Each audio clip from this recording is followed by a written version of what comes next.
Question number 2। Question number 2 দেখো যেটা রয়েছে, কোন বৃহত্তম সংখ্যা দিয়ে 43, 91 এবং 183কে ভাগ করলে সব ক্ষেত্রে একই ভাগশেষ থাকবে।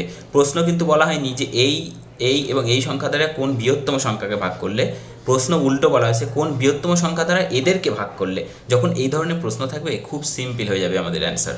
আমরা কি করব, প্রথমে এই দ্বিতীয়টা থেকে এটাকে বিয়োগ করব, তারপরে এইটা থেকে এইটাকে বিয়োগ করব, করে আমরা কি করব, গসাগু বের করব। তাহলে 91 মাইনাস 43, প্রথমে কত হচ্ছে বিয়োগ করে নিই। দেখো এখানে কত হচ্ছে 8 3 11, 8 হাতের এক চলে আসছে 5 4 48। এরপরে রয়েছে কত 183 মাইনাস কত 91। যদি তোমাদের কোনো রকম প্রবলেম হয়, সাউন্ড প্রবলেম বা যে কোনো রকম প্রবলেম, তোমরা অবশ্যই কমেন্ট করে আমাদের জানাবে।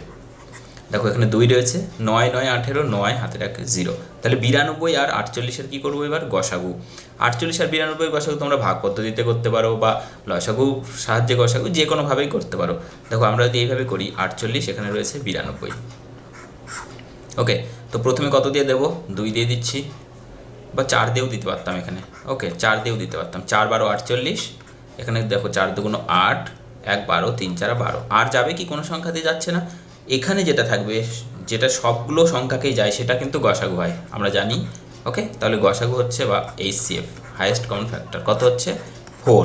তাহলে আমাদের অ্যান্সার যেটা হবে, অ্যান্সারও হয়ে যাবে কত 4, অর্থাৎ অপশান এ হয়ে যাবে সঠিক উত্তর। অপশান এ হয়ে যাবে সঠিক উত্তর, যেটা রয়েছে অপশান এতে 4 হয়ে যাবে সঠিক উত্তর। তোমরা প্রত্যেকটা প্রশ্ন, এখানে যে প্রশ্নগুলো রয়েছে সেই প্রত্যেকটা প্রশ্নের PDF কিন্তু আমাদের টেলিগ্রাম চ্যানেল যেটা রয়েছে, টেলিগ্রাম চ্যানেলে পেয়ে যাবে। ওকে, বা আমাদের অ্যাপ যেটা রয়েছে NS একাডেমি, সেই অ্যাপেও কিন্তু তোমরা পেয়ে যাবে। নেক্সট কোশ্চেন, সেটা ডাউনলোড করে নিতে পারো, পরবর্তীতে তোমাদের প্র্যাকটিসের সময় কাজে লাগতে পারে। কোশ্চেন নম্বর 3, প্রতি শিশুকে 10টি করে মিষ্টি দিলে 3টি মিষ্টি বেশি হয়, কিন্তু প্রত্যেককে যদি 11টি করে মিষ্টি দেওয়া হয় তাহলে 4টি কম হয়, তাহলে মিষ্টির সংখ্যা কত। ওকে, তো আমরা যদি প্রত্যেকটা শিশু, টোটাল শিশু ধরে নিই, মোট চাইল্ড কতজন রয়েছে, আমি ধরে নিচ্ছি x জন চাইল্ড রয়েছে। তাহলে কি করব, দেখো প্রথমে কি বলেছে, প্রতি শিশুকে 10টি করে, তাহলে একটা শিশুকে 10টা করে দিলে মোট আমার শিশু রয়েছে xটি, টোটাল কতগুলো দেওয়া হবে, x × 10। এতটা অসুবিধা নেই তোমাদের। এরপরে দেওয়ার পরেও 3টে মিষ্টি বেশি থেকে গেল, তো প্লাস 3টে বেশি থেকে গেল। এবং 11টা করে যদি আমরা দিতাম, তাহলে 11 × x, তাহলে কি হতো, 4টে মিষ্টি কম, মানে কি বিয়োগফল। এই দুটো সমান। ওকে, কারণ এখানেও দেখো টোটাল মিষ্টি বেরোলো, এখানেও টোটাল মিষ্টি বেরোলো, দুটো সমান। তাহলে এখান থেকে দেখো 10x, আর এখানে 3টাকে ডান পাশে নিয়ে যাবো, 11xকে বাঁ দিকে নিয়ে চলে এসো। তাহলে কত হচ্ছে -4 - 3। ওকে, এখানে -4 - 3, অর্থাৎ কত হচ্ছে, এখানে 10x - 11x, that is -x, এখান থেকে -7। তাহলে আমাদের x সমান কত পেলাম, x সমান পেলাম জাস্ট 7। x যদি 7 হয়, x কি ধরেছিলাম, নাম্বার অফ চাইল্ড, টোটাল শিশু। আমাদের বের করতে কী বলা হয়েছে, টোটাল মিষ্টি সংখ্যা। আমাদের টোটাল মিষ্টি কিন্তু এখানেও আমরা x এর মান বসালে যা অ্যান্সার পাবো, আমরা এখানেও অ্যান্সার একই পাবো। যেখানে ইচ্ছে আমরা জাস্ট x এর ভ্যালুটা পুট করে দিচ্ছি। ওকে, তাহলে এখানে যদি x এর ভ্যালু পুট করি, 7 10 কত হচ্ছে 70, + 3 কত হচ্ছে 73। কোথায় পুট করলাম, এখানে পুট করলাম। x এর ভ্যালু 7 10 70 + 3 73, তাহলে টোটাল নাম্বার মিষ্টির সংখ্যা কত, 73। অপশান সি হয়ে যাবে সঠিক উত্তর। আশা করি বুঝতে পেরেছো। যদি কোনো রকম সমস্যা হয় অবশ্যই কমেন্ট করে জানাবে। কি রয়েছে, 8 জন পুরুষের গড় থেকে রয়েছে। ওকে, 8 জন পুরুষের গড় ওজন 1.5 কেজি বেড়ে যায় যখন 65 কেজি ওজন এর এক পুরুষের পরিবর্তে আরেক পুরুষের ওজন ধরা হয়। ওকে, তাহলে নতুন পুরুষটির বয়স কত। এই গড়ের অঙ্ক কিন্তু আমরা আগের দিনই আলোচনা করেছিলাম, সৌবিদ্যা স্যারের যেটা বইয়ের আমরা সলিউশন দিচ্ছি গড়ের, সেখানে আলোচনা করেছিলাম এই টাইপের অনেকগুলো প্রশ্ন। ওকে, গড় থেকে আরও কিছুটা প্রশ্ন বাকি রয়েছে, সেটা আগামীকাল কিন্তু তোমরা ভিডিও পেয়ে যাবে, চিন্তার কোনো কারণ নেই। ওকে, মাঝে মাঝেই তোমাদের একটু 2-1 দিন পরে পরেই সৌবিদ্যা স্যারের ভিডিওগুলো দেওয়া হবে, ডেইলি দেওয়া সম্ভব না। ওকে, তাহলে এখান থেকে দেখো কি করব আমরা, 8 জন পুরুষের ওজন কতটা বাড়ছে, 1.8 করে বাড়ছে, কিন্তু গড়ে বাড়ছে। তাহলে 8 জনের মোট কতটা বাড়ছে, 8 15 120 হয়, তাহলে 12.0। তাহলে এটা কেটে যাচ্ছে, শুধু পড়ে থাকছে কত, 12 কেজি বাড়ছে 8 জনের। কিন্তু এবার দেখো যে ভদ্রলোক বেরিয়ে গেছে প্রথমে, তার বয়স ছিল কত, 65। তাহলে 65 যে ভদ্রলোক এবার ইনক্লুড হলো, যাকে এখন অ্যাড করা হলো, তার বয়স অবশ্যই এর থেকে কত হতে হবে, আরও 12 বেশি হতে হবে। তবেই তো ওভারঅল 12 কেজি ওজনটা বাড়বে। তাহলে সেই নতুন যে ভদ্রলোক তার বয়স কত হচ্ছে 77। ওকে, দেখো 65 + 12 অর্থাৎ 77, অপশান ডি হয়ে যাচ্ছে সঠিক উত্তর। Okay, option D is the correct answer. খুব ভালো প্রশ্ন রয়েছে, প্রফিট অ্যান্ড লস থেকে রয়েছে। 40 টাকায় 45টি লেবু বিক্রি করে 20% ক্ষতি হয়, 24 টাকায় কয়টি লেবু বিক্রি করলে 20% প্রফিট হবে? এই ধরনের প্রবলেম আগের দিন আমরা করিয়ে দিয়েছিলাম। ওকে, যদি মনে থাকে তো অবশ্যই তোমরা পারবে। প্রথমে দেখো ক্ষতি হয়েছে 20%, 100 টাকায় 20% ক্ষতি, দ্যাট ইজ 80 টাকা, এটা হচ্ছে প্রাইস। এবার এটা হচ্ছে এবার বলেছে কি 20% লাভ, তাহলে 100 টাকায় 20% লাভ হচ্ছে এটা, তাই তো? আগে হচ্ছে 80 টাকা, এখন হচ্ছে 120 টাকা। এবার কি করব, এটাকে যখন আমরা কোয়ান্টিটি বের করব, কোয়ান্টিটি মানে আগে দাম ছিল, এখন হচ্ছে সংখ্যাতে বের করব, তাহলে জাস্ট এটাকে কনভার্স করে দেবে, এটাকে এই পাশে নিয়ে চলে আসবে, ইনভার্স করবো এটাকে। ওকে, এবং এটাকে এই পাশে নিয়ে চলে আসবো 80, তাহলে 40 দিয়ে যদি এটাকে কেটে দিই কত হচ্ছে, চলো নিচেই করে দিচ্ছি, 3 × 4 = 12, 120, 40 × 2 = 80। ওকে, 3:2। এটা প্রথমের সংখ্যা, এটা এখনকার সংখ্যা। তাহলে প্রথমের সংখ্যা আমাদের তো গিভেন রয়েছে কত, 45টা। তাহলে এখানে 45 বানানোর জন্য কত দিয়ে গুণ করতে হবে, × 15। এখানে 45 বানানোর জন্য এখানে 15 দিয়ে গুণ করলে কত আসবে, 15 × 2 = 30। এই হচ্ছে সংখ্যা। তার মানে 40 টাকায়, 40 টাকার যেহেতু হিসেব দেওয়া ছিল, 40 টাকায় 45টা আগে দিত, এখন দেওয়া উচিত আমাদের 30টা। ওকে, তাহলে 20% প্রফিট হবে। তাহলে 40 টাকায় 30টা দিলে 20% প্রফিট হবে। আমাদের বের করতে কি বলেছে, 24 টাকায় কয়টা দিতে হবে। তাহলে এইভাবে ঐকিক নিয়ম করবে তোমরা, যে 40 টাকায় দিতে হবে 30টা, 1 টাকায় কত আর 24 টাকায় কত, তাহলে কি হবে 30 × 24 / 40, এটাই তো ঐকিক নিয়ম করলাম। 4 দিয়ে 4 × 6 = 24, 3 × 6 কত হচ্ছে 18, 3 × 6 হচ্ছে 18, তাহলে 18টা হয়ে যাচ্ছে কিন্তু আমাদের অ্যান্সার। ওকে, অপশান বি হয়ে যাবে আমাদের অ্যান্সার। দেখো প্রত্যেকটা প্রশ্ন মোস্ট ইম্পর্ট্যান্ট প্রশ্ন ছিল পরীক্ষার জন্য তোমাদের, এবং খুব ভালো শর্ট ট্রিক্সে আমরা করার চেষ্টা করলাম, সাথে সাথে কনসেপ্টও ক্লিয়ার করার চেষ্টা করা হয়েছে। যদি ভিডিওটা ভালো লাগে তোমরা অবশ্যই লাইক করবে, কমেন্ট করে জানাবে, এবং চ্যানেলে নতুন এসে থাকলে চ্যানেলটিকে অবশ্যই সাবস্ক্রাইব করবে এই ধরনের গুরুত্বপূর্ণ ভিডিওগুলির নোটিফিকেশান পাওয়ার জন্য। দেখা হবে নেক্সট ভিডিওতে, ততক্ষণ bye bye, take care.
Question number 2 দেখো যেটা রয়েছে, একটি সুষম বহুভুজের প্রতিটি অন্তঃকোণের মান 150 ডিগ্রি। খুব সহজ অঙ্ক, এই ধরনের অঙ্ক নিয়ে আমি এর আগেও আলোচনা করেছি। যদি তোমরা ভিডিওটি দেখে না থাকো, ডেসক্রিপশন বক্সে আমরা লিঙ্ক দিয়ে দেবো, ক্লাসের শেষে দেখে নেবে। তাহলে বহুভুজের প্রত্যেকটি কি রয়েছে, অন্তঃকোণের মান রয়েছে 150, তাহলে বহুভুজটির বাহুর সংখ্যা কত?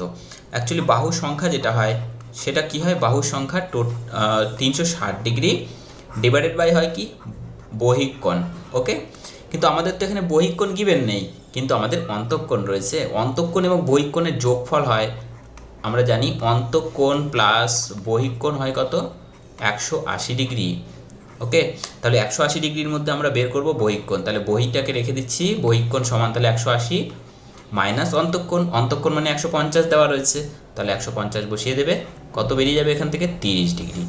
ওকে, এটা এত করার দরকার নেই, এখান থেকে সিম্পলি আমি বোঝানোর জন্য তোমাদের করলাম। এটা সিম্পলি তোমরা কি করবে, 180 থেকে জাস্ট অন্তঃকোণ বিয়োগ করে দেবে, বেরিয়ে যাবে বহিঃকোণ। তাহলে বহিঃকোণ বসিয়ে দাও, 360 ডিগ্রি ডিভাইডেড বাই কত, 30 ডিগ্রি, 30। ওকে, তাহলে এখান থেকে কত হচ্ছে, কেটে দিলে কত হচ্ছে, 12। তাহলে বাহুর সংখ্যা হচ্ছে 12টি। বোঝা গেল? এখানে সবসময় কি 360 বাই বহিঃকোণ, তাহলে বেরিয়ে যাবে আমাদের বাহুর সংখ্যা, বহিঃকোণটা আমরা বসিয়ে দিলাম। ওকে, নেক্সট কোয়েশ্চেন, কোয়েশ্চেন নম্বর 9।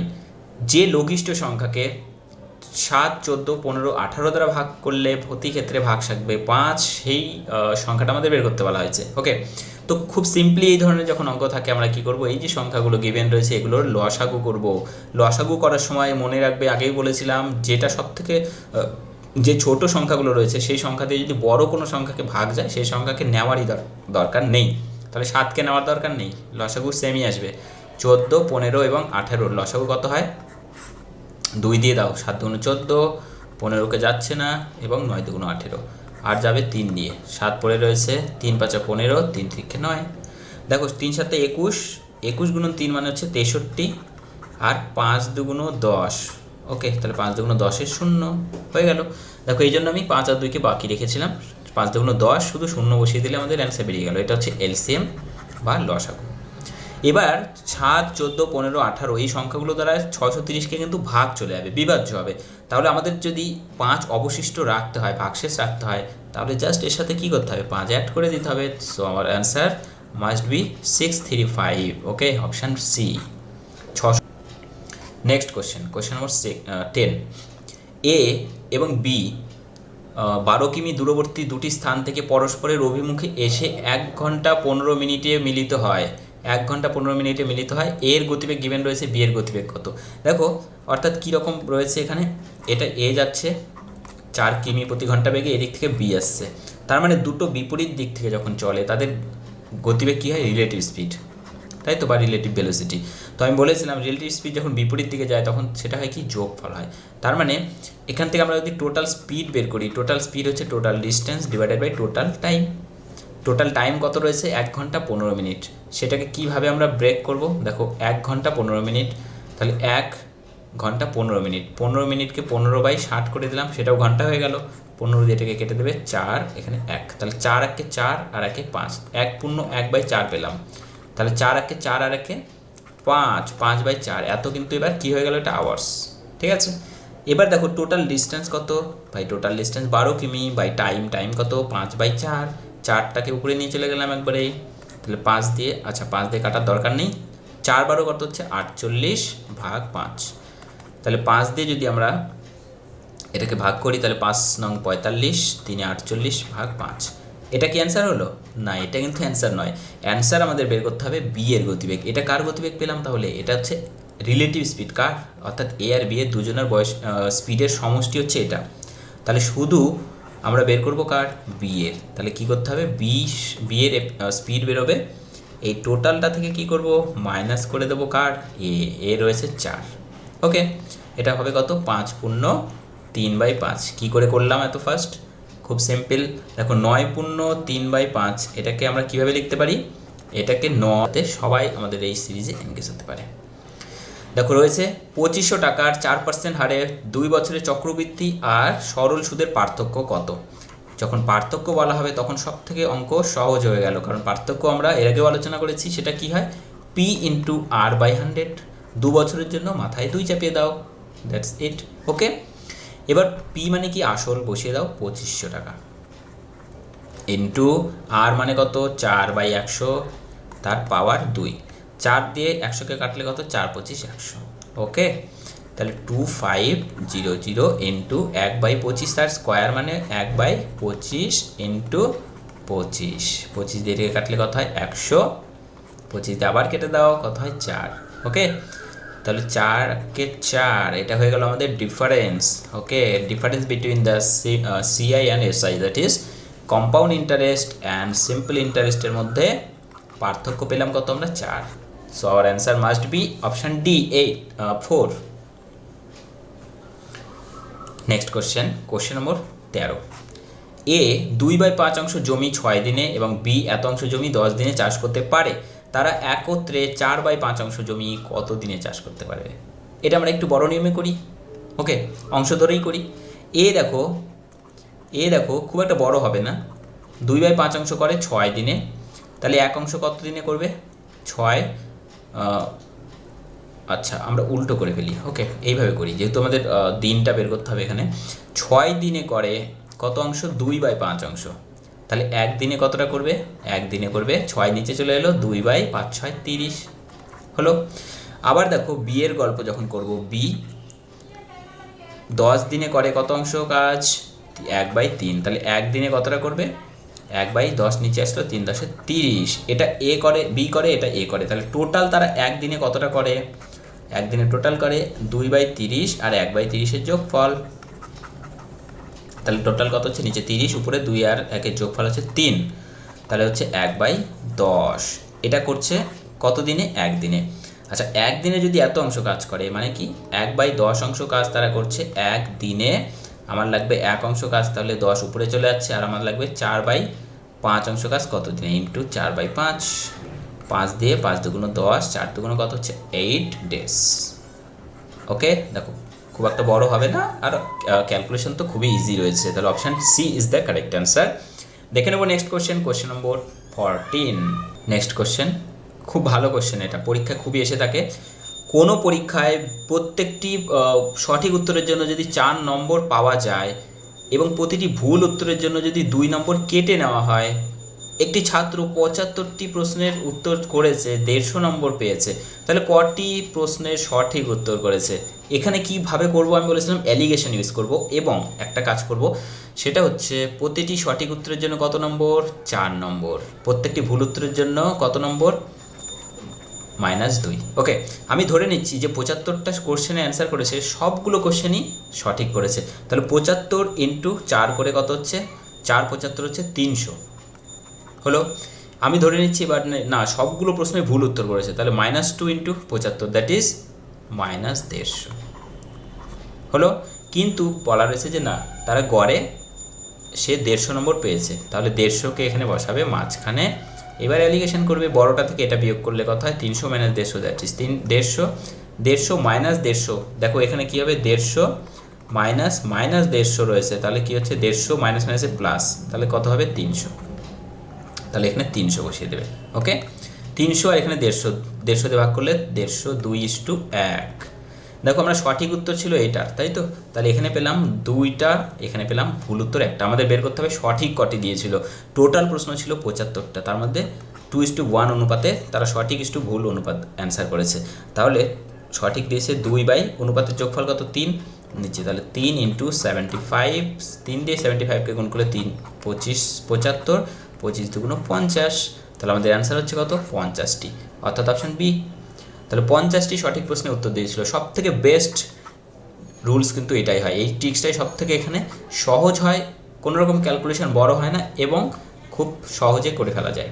ওকে, নম্বর 18, পরপর দুটি অখণ্ড সংখ্যার বর্গের পার্থক্য 23, বৃহত্তম সংখ্যাটি কত? খুব সিম্পল, আমরা ধরে নেব দুটো সংখ্যাকে, একটাকে যদি x ধরি, তার পরের সংখ্যাটি কত হয়? x + 1, তাই তো? বড়কে x + 1। তাহলে এবার কি করব? বড়টা থেকে ছোটোটাকে বিয়োগ করছি, বড়টার বর্গ এবং ছোটোটার বর্গের পার্থক্য বলা রয়েছে। এই পার্থক্য দেওয়া রয়েছে কত? 23। তাহলে দেখো এখানে কি হচ্ছে? এখানে হচ্ছে আমি যদি এই পুরোটাকে a স্কোয়ার, এটাকে b স্কোয়ার মনে করি, a square minus b square মানে a + b into a minus b, তাহলে a + b অর্থাৎ x + 1 + x + 1 a + b হলো, ইন্টু a মাইনাস b, অর্থাৎ দেখো চলো ডিটেলস এই করে দিচ্ছি আমি, অনেকে বুঝতে পারবে না হলে। ওকে, এটা দেখো x ক্যান্সেল হয়ে গেল, এখান থেকে x + x হচ্ছে 2x + 1, এবং বাইরে রয়েছে 1 দিয়ে গুণ করা মানে আলটিমেটলি একই থেকে যাবে, = 23। তাহলে 2x = 23 - 1 অর্থাৎ 22, তাহলে x = কত হচ্ছে? 11। আমাদের বের করতে বলেছে কি? বৃহত্তম সংখ্যা। x যদি 11 হয়, বৃহত্তম সংখ্যা x + 1, তাহলে x + 1 মানে কত হচ্ছে? 11 + 1 অর্থাৎ 12। So our answer must B option D 12। নম্বর 19, তিনটি সংখ্যার অনুপাত রয়েছে 3:4:5 এবং তাদের লসাগু রয়েছে 660, তাহলে তৃতীয় সংখ্যা তিনটির গসাগু কত? ওকে, তার মানে একটা 3:2 রয়েছে, 4:5। চলো আমরা ধরে নিচ্ছি যে সংখ্যা তিনটির লসাগু, আমরা ধরে নিচ্ছি সংখ্যাগুলো 3x, 4x এবং 5x। তাহলে তাদের লসাগু কত হবে? এলসিএম হবে কত? সবগুলো থেকে x কমন যাচ্ছে এবং 3 4 12 5 12 60, 60x। এই 60x মানে বলা রয়েছে কত? 6 6 0। তাহলে x মানে কত হচ্ছে? 60 দিয়ে ভাগ করে দাও, দেখো 0 0 কেটে যাবে, 6 দিয়ে ভাগ করলে 6 11 66, তাহলে 11। x এর মান যদি 11 হয়, আমাদের গসাগু কি? দেখো 3x, 4x, 5x, এদের গসাগু কত হবে? এইচসিএফ বা গসাগু কত হবে? এইচসিএফ বা গসাগু কত হচ্ছে? x হচ্ছে। তাহলে x এর মানটাই আমাদের এখানে অ্যান্সার, দ্যাট ইজ 11। তাহলে আমাদের অ্যান্সার বেরিয়েই গেছে অলরেডি, সেটা হচ্ছে কত? 11। ওকে, যখন একটি মেয়ে 16, 20 অথবা 36টি পুঁতির মালা তৈরি করে, তখন কোনো পুঁতি বাকি থাকে না। ওকে, অর্থাৎ যতগুলো পুঁতি ছিল সবগুলোই মালা গাঁথতে লেগে গিয়েছে, কোনো বাকি নেই। তাহলে সে কমপক্ষে শব্দটা খুব ভাইটাল একটা শব্দ, কমপক্ষে কতগুলো পুঁতি ব্যবহার করেছিল। যখন কমপক্ষে থাকে তখন আমরা কি করি? লঘিষ্ঠ সংখ্যা বের করবো, দ্যাট ইজ এলসিএম। ঠিক আছে, তাহলে যে সংখ্যাটা রয়েছে কত? 16, রয়েছে কত? 20, আর রয়েছে 36, এদের লসাগু বের করব। তাহলে দেখো 4 দিয়ে যদি আমরা দিই কত হচ্ছে? 4 4 16, 4 5 20 অ্যান্ড 4 9 36, তারপরে দেবে কত দিয়ে? আর কিছু দিয়ে যাচ্ছে না। ওকে, তাহলে দেখো 4 5 20 আর এখানে রয়েছে 4 9 36, 36 গুণন 20 হচ্ছে 36 দুগুণ 72, 720। ওকে, তাহলে অ্যান্সার হয়ে গেল, এটা হচ্ছে এলসিএম, মানে এটাই আমাদের অ্যান্সার। ঠিক আছে, তাহলে অ্যান্সার হচ্ছে অপশান বি। আশা করি বুঝতে পেরেছো। যদি লেগেছে কোনো সংখ্যাকে 48 দ্বারা গুণ করলে যে গুণফল হবে তা 240 দ্বারা 173কে গুণ করলে প্রাপ্ত গুণফলের সমান হবে। খুব সহজ প্রশ্ন। তাহলে সংখ্যাটি কত? কোন সংখ্যাকে? আমরা ধরে নিচ্ছি এক্সকে, তাহলে এক্সকে 48 দ্বারা গুণ করলে যে সংখ্যাটা পাওয়া যাচ্ছে, গুণফলটা পাওয়া যাচ্ছে, সেই গুণফলটাই কি হচ্ছে? 240 দ্বারা 173কে গুণ করার ফলে যে সংখ্যা পাওয়া যাচ্ছে, গুণফল পাওয়া যাচ্ছে, সেটা সমান করে দিলাম। তাহলে এক্স এর ভ্যালু বের করতে বলেছে, তাহলে এক্স ইকুয়াল টু কত হচ্ছে? 240 ইন্টু 173 ডিভাইডেড বাই 48। ওকে, 24 দিয়ে কেটে দাও, 24 10, 24 দিয়ে এটা হচ্ছে 2, তাহলে 2 দিয়ে এটাকে কেটে দিচ্ছি 5, তাই তো? তাহলে আমাদের অ্যান্সার কত হচ্ছে? দেখো 5 দিয়ে এটাকে গুণ করে দাও, 3 5 15, 5 হাতে থাকছে 1, 5 17 85 আর একে হচ্ছে 86, তাহলে 865, দ্যাট ইজ অপশান ডি। এ নল দিয়ে একটি চৌবাচ্চা 27 মিনিটে জল পূর্ণ হয়। এ নল দিয়ে যে পরিমাণ জল চৌবাচ্চায় প্রবেশ করে তার 1/10 জল নিচের ছিদ্র দ্বারা প্রতি মিনিটে বাইরে বেরিয়ে যায়। খুব সহজ প্রশ্ন এবং খুব ইম্পর্ট্যান্ট একটা কোশ্চেন। চৌবাচ্চাটি জল পূর্ণ হতে কত সময় লাগবে? ওকে, তার মানে কি রয়েছে? এ একটা ইনলেট পাইপ, যেটা কি করছে? একটা চৌবাচ্চা যদি হয়, এটা চৌবাচ্চা কি করছে? ইনলেট পাইপ মানে জল ভেতরে ভর্তি করছে, এ পাইপ। নিচে একটা ছিদ্র হয়ে গিয়েছে, লিকেজ। এই লিকেজ দিয়ে কি হচ্ছে? কিছুটা জল বাইরে বেরিয়ে যাচ্ছে, অর্থাৎ এ যে পরিমাণ জল ভেতরে দিচ্ছে তার 1/10 জল বাইরে বেরিয়ে যাচ্ছে। তো 27 মিনিটে এ সম্পূর্ণ জল পূর্ণ করতে পারতো প্রথমে, এখন তাহলে কত সময় লাগবে? এটাই প্রশ্নে চাওয়া হয়েছে। তাহলে দেখো 27 মিনিটে অ্যাকচুয়ালি কতটা জল পূর্ণ হয়? 1 অংশ, কিন্তু 1 অংশ থেকে 1/10 বাইরে বেরিয়ে গেছে, তাই তো? তাহলে আলটিমেটলি এখন চৌবাচ্চায় কতটা জল পড়ে রয়েছে? তাহলে কত? 10, উপরে হচ্ছে 10 - 1, দ্যাট ইজ 9, তাই তো? এই এত অংশ জল চৌবাচ্চায় রয়েছে, বাকি অংশ জল কি হয়েছে? বাইরে বেরিয়ে গেছে লিকেজ দ্বারা। সো এই এত অংশ জল কত মিনিটে ভর্তি হলো? 27 মিনিটে, কারণ 27 মিনিটে 1 অংশ ভর্তি হওয়ার কথা ছিল, তাই তো? তাহলে 9/10 জল যদি 27 মিনিটে ভর্তি হয়, তাহলে আমাদের টোটাল ভর্তি মানে 1 অংশ ভর্তি হতে কত সময় লাগবে? জাস্ট ঐকিক নিয়ম করে দাও, এত গুণন, উপরে 10 যাচ্ছে, নিচে 9, 9 দিয়ে এটা কেটে দাও, 3 9 27, 3 10 30। So our answer is 30 minute. Okay, আশা করি বুঝতে পেরেছো। দেখে নেবো নেক্সট কোশ্চেন আসার মতো প্রশ্ন রাখা হয়েছে তোমাদের কথা মাথায় রেখে। ওকে, তো ভিডিওটি শেষ পর্যন্ত অবশ্যই সঙ্গে থাকবে এবং পরীক্ষা দেওয়ার পরে বুঝতে পারবে যে প্রত্যেকটা প্রশ্ন তোমাদের জন্য কতটা হেল্পফুল ছিল। ওকে, তাহলে একজন অসৎ ব্যবসায়ী ক্রয় মূল্যের উপর 10% ক্ষতিতে দ্রব্য বিক্রি করে, কিন্তু 15% কম ওজন দেয়। অসৎ ব্যবসা এই কারণেই বলা হয়েছে, কারণ ক্রয় মূল্য থেকে তো কম দামে বিক্রি করছে, ঠিক আছে, বাট ওজনে কম দিয়েছে, কত? 15%। তাহলে লাভ বা ক্ষতির শতকরা হার বের করতে বলেছে। তাহলে মোটের উপরে কি তার আদৌ লাভ হলো না লস হলো? যদি সেটা হয়, সেটার পার্সেন্টেজ বের করতে বলেছে। ওকে, তাহলে একজন দেখো কি করেছে, আমরা ধরে নেব 100 ইউনিটের দাম 100 টাকা, মানে কস্ট প্রাইস 100 ধরে নিচ্ছি। এখান থেকে সবসময় কি করবে, ওজন যেটা দেওয়া আছে ওজনকে সবসময় এখানে রাখবে, অর্থাৎ -15% কম দিয়েছে। এখানে হচ্ছে কি, এখানে হচ্ছে দেখো 10% ক্ষতি, মানে লাভ বা ক্ষতি যেটা থাকবে সেটাকে এই পাশে লিখবে। তাহলে 10% ক্ষতি মানে -10% করলাম। তাহলে 15% কম দিয়েছে, দ্যাট ইজ 100 ইউনিটের মধ্যে 15% কম, কত হচ্ছে 85 ইউনিট। এটা হচ্ছে সেলিং প্রাইস ধরে নিতে পারো বা কস্ট প্রাইস ধরে নিতে পারো। ওকে, তাহলে এখানে দেখো যেটা রয়েছে এবার 10% কমে যাচ্ছে, 100 - 10% দ্যাট ইজ 90। ওকে, তার মানে আলটিমেটলি দিয়েছে 85 গ্রাম এবং এখানে হচ্ছে কত 90 গ্রাম। তাহলে আলটিমেটলি মোটের উপরে যেটা লাভ হবে, অ্যাকচুয়ালি আমি যেটা দিয়েছি তার মূল্য দাঁড়াচ্ছে কত 85 ইউনিট এবং বিক্রয় মূল্য দাঁড়াচ্ছে কত 90 ইউনিট। তার মানে আমি 5 ইউনিট তবুও লাভ করেছি। তাহলে 5 ইউনিট লাভ হয়েছে কততে, যেহেতু আমি 85 ইউনিট দিয়েছি তাহলে 85তে লাভ হয়েছে 5, দ্যাট ইজ 100তে কত, এটাই পার্সেন্টেজ। তাহলে 5 × 17 85, তাহলে কত হচ্ছে, এটা কিন্তু প্রফিট বা লাভ। ওকে, তাহলে 5 × 17 85, উপরে দেখো 100/17, 5 × 17 85 আর 15 হচ্ছে 100/17%। অপশান দেখো এরকম অনেক রয়েছে, এটাও রয়েছে, এটাও রয়েছে, এটা লাভ যেটা অপশান সি। ওকে, এত % লাভ। আশা করি বুঝতে পেরেছো। মাথায় রাখবে শুধু ওজনটাকে এখানে রাখবে, লাভ বা ক্ষতিকে এই পাশে রাখবে, ঠিক আছে। নেক্সট কোশ্চেন, সরল রয়েছে। তো এখান থেকে সরল করতে গেলে আমাদের এখানে বদমাস রুল সম্পর্কে একটুখানি জানতেই হয়, সেটা তোমরা অবশ্যই এর আগে ডিসকাস করেছি, চ্যানেলে ভিডিও রয়েছে, দেখে নেবে। দেখো উপরে যেটা রয়েছে আমরা প্রথমে সেটা কাজটা করে নিচ্ছি।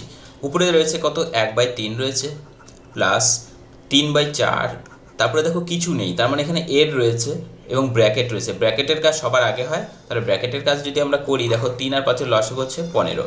ওকে, তাহলে উপরে রয়েছে দেখো 5, উপরে 2 নিচে 5, 5 দিয়ে 15কে ভাগ করলে 3, তাহলে 3 দুগুণ কত হচ্ছে 6 মাইনাস 3 দিয়ে এখানে 5 15কে ভাগ করলে 5, 5 একে 5, তাহলে উপরে হচ্ছে 1 আর নিচে হচ্ছে কত 15। ওকে, তাহলে এখানে গুণ করে দিলাম, যেহেতু এর রয়েছে 1/15। নিচে দেখো রয়েছে পূর্ণ সংখ্যা রয়েছে 3 পূর্ণ 1/2, 3 একে 3 2 5, 5/3 এর মানে গুণ 3/4 মাইনাস 1/4 এর রয়েছে, এর মানে আবার গুণ 4/5।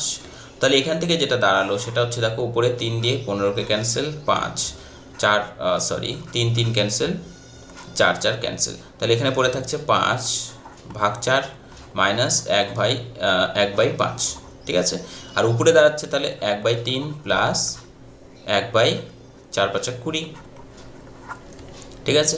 এবার দেখো আমরা যদি এখানে উপরের লসাগু করে নিই তাহলে কত হচ্ছে উপরের লসাগু, চলো এখানে করে দিচ্ছি। উপরের লসাগু হচ্ছে কত 60, তাহলে উপরে 3 20 60, 20 প্লাস 20 হচ্ছে 3 আর নিচে হচ্ছে 20, দেখো 4 5 20, 5 5 কত হচ্ছে 25 মাইনাস 5 দিয়ে 4 5 20 4, ঠিক আছে।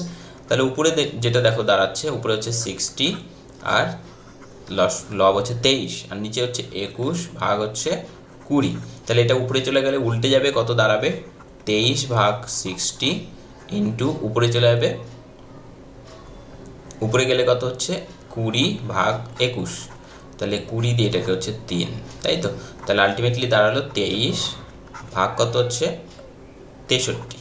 ওকে, যেটা দেখো রয়েছে অপশান ডিতে, তাহলে অপশান ডি কিন্তু এক্ষেত্রে আমাদের হয়ে যাবে সঠিক উত্তর। ওকে, অপশান 1 সেকেন্ড 1 ঘন্টার কত ভগ্নাংশ, অত্যন্ত সহজ। 1 সেকেন্ড 1 ঘন্টা, এখানে ঘন্টাকে সেকেন্ড করে নিই, 1 সেকেন্ড এখানে রয়েছে ঘন্টা, 1 ঘন্টা মানে কত 3600 সেকেন্ড, এটা সবাই জানো, ছোটোবেলায় শিখেছি আমরা, ঠিক আছে। দুটোই সেকেন্ড হয়ে গেল, তার মানে দাঁড়ালো 1 সেকেন্ডে 3600 সেকেন্ডের কত ভগ্নাংশ, তাহলে 1 সেকেন্ড 3600 সেকেন্ডের কত ভগ্নাংশ, এটাই 3600 সেকেন্ড, উপরে হচ্ছে 1, তাহলে অ্যান্সার হচ্ছে অপশান, আবার ডিতেই রয়েছে অপশান ডি। দেখো নেক্সট কোশ্চেন, কোশ্চেন নম্বর 4। কোশ্চেন নম্বর 4 দেখো অত্যন্ত ইজি কোশ্চেন এবং এই ধরনের প্রশ্ন এর আগে আমরা আলোচনা করেছি, যখন আমরা গড় নিয়ে আলোচনা করেছিলাম সুবিদ্যা স্যারের কম্পিটিটিভ বইয়ের, তখন কিন্তু এই ধরনের প্রশ্ন নিয়ে আলোচনা করা হয়েছে। রয়েছে কি যদি 75টি সংখ্যার গড় বের করা হয় এবং তা হয় 35, অর্থাৎ এটা হচ্ছে অ্যাভারেজ, ঠিক আছে। তাহলে বলেছে প্রত্যেকটা যদি টার্মের সাথে টার্মকে 5 করে বাড়ানো যায় তাহলে নতুন গড় কত হবে। আমি বলেছিলাম যদি কোনো গড় যদি বেরায়, এবার নতুন যে সংখ্যাগুলো রয়েছে প্রত্যেকটা সংখ্যাকে যদি আমরা কিছু যোগ করি, বিয়োগ করি, গুণ করি বা ভাগ করি, তাহলে নিউ অ্যাভারেজ যেটা হবে, নিউ অ্যাভারেজও তাই করতে হবে, যেটা যোগ বিয়োগ গুণ ভাগ এখানেও সেটাই করতে হবে। অর্থাৎ 5 যোগ করা হয়েছে তো এখানেও 5 যোগ করে দাও, 35 আর 5 হচ্ছে 40, অপশান বি। ওকে, খুব সিম্পল। যদি এখানে বিয়োগ থাকতো তাহলে বিয়োগ করতাম, গুণ থাকলে গুণ, অ্যান্ড ভাগ থাকলে ভাগ করতাম। অত্যন্ত সহজ, ঠিক আছে। তাহলে দেখো এখানে এক্স প্লাস ওয়াই এর ভ্যালু বের করতে বলা হয়েছে। তো এক্স প্লাস ওয়াই এর ভ্যালু বের করছি, আমরা সরাসরি ভ্যালুটাকে পুট করে দিচ্ছি। প্রথমে এক্স এর ভ্যালু পুট করে দিচ্ছি, √5 মাইনাস √3, উপরে হচ্ছে √5 প্লাস √3, প্লাস কত হচ্ছে, উপরে রয়েছে √5 মাইনাস √3 অ্যান্ড নিচে √5 প্লাস √3। ওকে, দেখো এই দুটো লসাগু কত হবে, লসাগু হবে এটা গুণন এটা, √5 মাইনাস √3, আর এখানে থাকছে √5 প্লাস √3, ঠিক আছে। এবার দেখো এটা দিয়ে এটা ভাগ মিলে যাচ্ছে, শুধু করে যাচ্ছে এটার সাথে, তাহলে এটা গুণ হলে উপরে হয়ে যাচ্ছে √5 প্লাস √3 তার স্কোয়ার, প্লাস এখানে হচ্ছে √5 মাইনাস √3 তার স্কোয়ার। ক্লিয়ার? তার মানে এবার দেখো উপরে এটাকে এ, এটাকে বি যদি মনে করি, তাহলে উপরে হচ্ছে কি এ প্লাস বি তার whole square plus A minus B তার হোল স্কোয়ার। এটার মানে কি দাঁড়ায়, A square plus 2ab plus B square, A square minus 2ab plus B square, that is 2ab minus 2ab cancel হবে, বাকি থাকবে A square plus B square, এখানে square plus B square. So দুটো করে স্কোয়ার, 2 কমন নিয়ে ফেললাম, তাহলে হচ্ছে A square plus B square. ওকে, এবং নিচে যেটা রয়েছে দেখো সেটা হচ্ছে A minus B into A plus B, এটার অর্থ কি দাঁড়ায়, A square minus B square. Just এটাকে পুট করে দেবো এখন। তাহলে উপরে হলো কি 2 into A square, A square মানে কত, √5 তার square, that is 5, plus √3 square মানে হচ্ছে 3। এত কিছু লেখার দরকার ছিল না, একবারেই আমরা লিখতে পারতাম, জাস্ট বোঝানোর জন্য কিন্তু আমি ভেঙে ভেঙে করছি। নিচে হচ্ছে স্কোয়ার মাইনাস বি স্কোয়ার, তার মানে √5 স্কোয়ার মানে 5 মাইনাস √3 স্কোয়ার মানে 3, তাহলে 5 মাইনাস 3 দ্যাট ইজ 2, তাহলে 3 2 ক্যান্সেল, শুধু পড়ে থাকছে 5 প্লাস 3 দ্যাট ইজ 8। তাহলে আমাদের অ্যান্সার হচ্ছে অপশান সি। ওকে, নেক্সট কোশ্চেন রয়েছে প্রফিট অ্যান্ড লস থেকে। একটি জিনিসের ধার্য মূল্যে 10% ছাড় দিলে 20% লাভ হয়, ছাড়ের পরিমাণ যদি 20% এবার করা হয় তাহলে লাভ কত হবে, ঠিক আছে। এবার দেখো জিনিসের ধার্য মূল্য মানে মার্ক প্রাইস, যেটা প্রিন্টেড প্রাইস বলা হয়। ওকে, এটা যদি আমরা 100 ধরে নিই, তাহলে এর উপর 10% ছাড় দেওয়ার পরে যেটা পাবো সেটা পাবো কি বিক্রয় মূল্য, অর্থাৎ 90 টাকা, তাই তো। ধার্য মূল্যের উপরে যখন ছাড় দেওয়া হয় তখন সেটা দাঁড়ায় কি, সেটা বিক্রয় মূল্য, কারণ মার্ক প্রাইসের উপরেই ছাড় দেওয়ার পরেই তো আমরা কিনি, তাহলে সেটা হচ্ছে 90 টাকা। এবার 90 টাকা যদি সেলিং প্রাইস হয়ে থাকে তাহলে কস্ট প্রাইস কত, কেনা দাম। দেখো 90 টাকা বিক্রি করে 20% লাভ হয়, তাহলে 20% লাভ হয়ে 90 টাকা যদি সেলিং প্রাইস হয়, কস্ট প্রাইস কত, এইভাবে বের করবে 90 ইন্টু 20% লাভ, তাহলে 100 টাকা যদি হয়ে থাকে তাহলে 120 টাকা, তাহলে 30 দিয়ে 3 30 90, 30 দিয়ে 4 4 দিয়ে 4 25 100, সো 75। তার মানে কি দাঁড়ালো, যে দ্রব্যটির কস্ট প্রাইস বা কেনা দাম হচ্ছে 75 টাকা, দ্রব্যটি বিক্রি করা হয়েছে 90 টাকায়, কিন্তু বলা হয়েছে এবার যদি এখানে 10% ছাড় দেওয়া হয়েছিল, এবার বলেছে 10% নয়, এবার ছাড় যদি 20% দেওয়া হয় তাহলে তার লাভ কত দাঁড়াবে। 20% ছাড় দিলে 100 থেকে দাঁড়াচ্ছে কত, 80 টাকা, তাহলে এখন সেলিং প্রাইস এটা 80, ঠিক আছে। এবং কেনা দাম কত ছিল, কেনা দাম তো সেমই আছে 75, তাহলে তাও লাভ হচ্ছে দেখো 5 টাকা, তাই তো। তাহলে 5 টাকা লাভ হচ্ছে কত টাকায়, 75 টাকায়, তাহলে 100 টাকায় কত, 5 দিয়ে টাকা 5 15 75, 5 দিয়ে 3, 5 দিয়ে 5 20 100, তাহলে 20/3 মানে 3 6 18 আর 2 20/3, এত percent, that is option A. ওকে,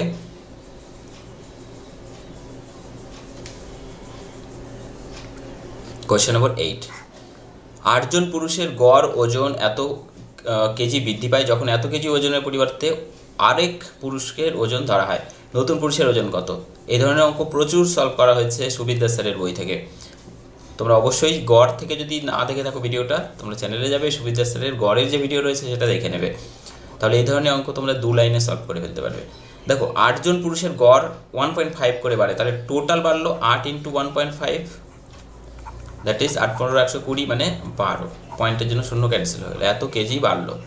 কেন বাড়লো, যে 65 কেজি ওজন একজন ব্যক্তিকে বাদ দেওয়া হয়েছিল, তাহলে 65 প্রথমে কভার হবে, তারপরে আরও 12 বাড়তে হবে, দ্যাট ইজ এটার সাথে যোগ করে দাও, তাহলে নতুন ব্যক্তির ওজন হচ্ছে 77 কেজি।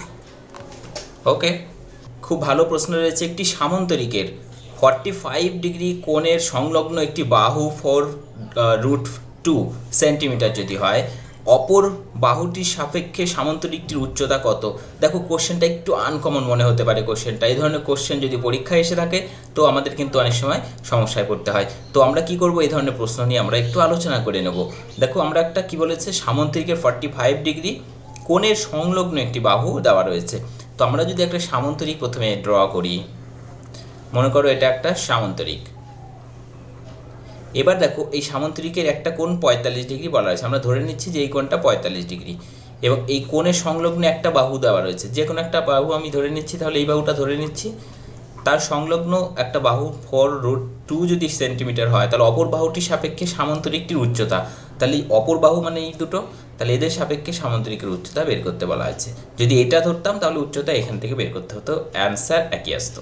ঠিক আছে, তাহলে এই উচ্চতা আমি এখানে যদি এ, এটা বি এবং এটা যদি সি নাম দিই, ওকে, তাহলে দেখো এসি হচ্ছে উচ্চতা এখানে, তাই তো এসি আমাদের এইচ মানে উচ্চতা, হাইট, তাহলে এইচ আমাদের বের করতে হবে। কিভাবে বের করব, এখান থেকে দেখো অপর বাহুটির সাপেক্ষে সামান্তরিকের উচ্চতা কত এটা আমাদের বের করতে বলেছে। এই জন্য আমরা সামান্য একটু কনসেপ্ট লাগবে ত্রিকোণমিতির, তাহলে খুবই সহজে বের করতে পারবো। ত্রিকোণমিতি দেখো এটা একটা কি কোণ, এটা একটা সমকোণী ত্রিভুজ, তাই তো, এটা হচ্ছে 90 ডিগ্রি কোণ। এটা যেহেতু লম্ব অলওয়েজ 90 ডিগ্রি কোণ উৎপন্ন করে, তাহলে এটা একটা সমকোণী ত্রিভুজ। সমকোণী ত্রিভুজের এটা হচ্ছে অতিভুজ, এটা লম্ব। এবং আমরা জানি সাইন এখানে দেখো 45, তাহলে sine 45 degree is equal to কী হয়, সাইন থিটা মানে হয় লম্ব বাই অতিভুজ, অর্থাৎ কি লম্ব মানে এটা, অর্থাৎ এখানে কোনটা এইচ, তাহলে এইচ ডিভাইডেড বাই কত, অতিভুজ মানে এবির মান কত দেওয়া রয়েছে 4√2, তাহলে আমরা 4√2 বসিয়ে দিচ্ছি। বুঝতে পেরেছো? সাইন থিটা মানে যেটা হয়, আমি একটু লিখে দিচ্ছি তোমাদের, তাহলে কোনো রকম সমস্যা হবে না। সাইন থিটা মানে কি হয়, লম্ব সেই ত্রিভুজের আর কি, হ্যাঁ, লম্ব বাই অতিভুজ। তোমরা এটা জানবে, তোমরা ক্লাস 10-এ পড়ে থাকবে। ওকে, আমি একটু স্মরণ করিয়ে দিলাম। সাইন থিটা মানে লম্ব বাই অতিভুজ, তাহলে সাইন 45 ডিগ্রি সমান এইচ বাই 4√2। সো সাইন 40-র মান তোমরা প্রত্যেকে জেনে থাকবে 1/√2 ইকুয়াল টু এইচ বাই 4√2। দেখো এখান থেকে √2 ক্যান্সেল, শুধু এইচ সমান কত পড়ে থাকবে, এইচ সমান পড়ে থাকবে দেখো 4√2 ডিভাইডেড বাই কত, √2, তাহলে শুধু পড়ে থাকছে কত, এইচ মানে 4। বুঝতে পেরেছো আশা করি? দেখো এইচ মানে কত পড়ে থাকছে, তাহলে এইচের মান থাকছে হচ্ছে 4, তাহলে আমাদের অ্যান্সার হয়ে যাচ্ছে কত, height 4 centimetre, that is option C. Option C হয়ে যাচ্ছে সঠিক উত্তর। দেখেছো, জাস্ট এই কনসেপ্টটা যদি আমরা জেনে থাকতাম তাহলে কিন্তু 1 থেকে 2 লাইনের মধ্যে আমরা অ্যান্সার বের করে নিতে পারতাম। আমি জাস্ট বোঝানোর জন্য এখানে 2টো লাইন বেশি করেছি, তোমরা সরাসরি প্রথম লাইন থেকে অ্যান্সার পেয়ে যেতে। ঠিক আছে, সমকোণী ত্রিভুজের খুবই ভালো প্রশ্ন। একটি সমকোণী ত্রিভুজের ক্ষেত্রফল দেওয়া রয়েছে 200 বর্গ সেন্টিমিটার এবং পরিসীমা দেওয়া রয়েছে 40 সেন্টিমিটার যদি হয়, তাহলে অতিভুজের দৈর্ঘ্য কত সেটা বের করতে বলা হয়েছে। দেখো যে ডেটাগুলো দেওয়া রয়েছে, নর্মালি এখান থেকে তোমরা অতিভুজের দৈর্ঘ্য বের করতে পারবে না। ওকে, একটু আমাদের পদ্ধতি অবলম্বন করতে হবে, ট্রিক্স অবলম্বন করতে হবে, সেটাই আমি তোমাদের দেখিয়ে দেবো। এটা একটা সমকোণী ত্রিভুজ, তাই তো, এটা হচ্ছে অতিভুজ, এখনই বললাম আমি, এটা হচ্ছে লম্ব, এটা কি ভূমি। ঠিক আছে, এটাকে বলা হয় কি অতিভুজ। এবারে দেখো কি বলেছে, সমকোণী ত্রিভুজের ক্ষেত্রফল টোটাল, এটার এরিয়া গিভেন রয়েছে কত, 200 বর্গ সেন্টিমিটার এবং পরিসীমা দেওয়া রয়েছে কত, পরিসীমা দেওয়া রয়েছে 40 সেন্টিমিটার। তাহলে অর্ধ পরিসীমা কি হবে, অর্ধ পরিসীমাকে এস দিয়ে ডিনোট করা হয়। ওকে, সেমি পেরিমিটার, তাহলে সেমি পেরিমিটার থেকে এস মানে তাহলে কত হচ্ছে 40 ডিভাইডেড বাই 2, এটা হচ্ছে তাহলে অর্ধ পরিসীমা, 2 দিয়ে ভাগ করলে কত হচ্ছে 20 সেন্টিমিটার। ঠিক আছে, তাহলে দেখো অর্ধ পরিসীমা যখন আমরা পাচ্ছি 20 সেন্টিমিটার, তখন কি হচ্ছে এর ক্ষেত্রফল, যেটা ক্ষেত্রফল বের করতে গেলে, আচ্ছা অতিভুজ সমান আমরা ধরে নিচ্ছি এক্স, কারেক্ট। তাহলে অতিভুজ সমান যদি এক্স হয়, তাহলে এরিয়া, আমরা একটা এরিয়ার ফর্মুলা জানি, সেটা হচ্ছে এরিয়া ইকুয়াল টু এস মানে semi perimeter into S minus x. এই ফর্মুলাটা এখানে ইউজ করতে হবে, তোমরা মাথায় রাখবে এটা। ঠিক আছে, এটা হচ্ছে ক্ষেত্রফল। ওকে, সমকোণী ত্রিভুজের ক্ষেত্রফল সমান semi perimeter into cm perimeter minus অতিভুজ, এটা তোমরা অনেকেই জেনে থাকবে না। ওকে, তো এটা সমান একটু নোট ডাউন করে নেবে, এই এরিয়ায় দেওয়া রয়েছে কত, 200, তাই তো।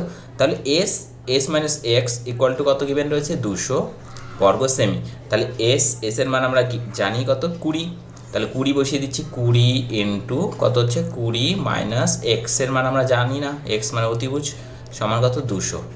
তাহলে দেখো 20 দিয়ে আমরা কেটে দিচ্ছি এটাকে, কত হচ্ছে 20 10 200। তাহলে 20 মাইনাস এক্স ইকুয়াল টু যদি 10 হয় তাহলে এক্স ইকুয়াল টু কত হচ্ছে, এক্স ইকুয়াল টু হিসেব করবে এখান থেকে 20 মাইনাস 10 মানে হচ্ছে 10।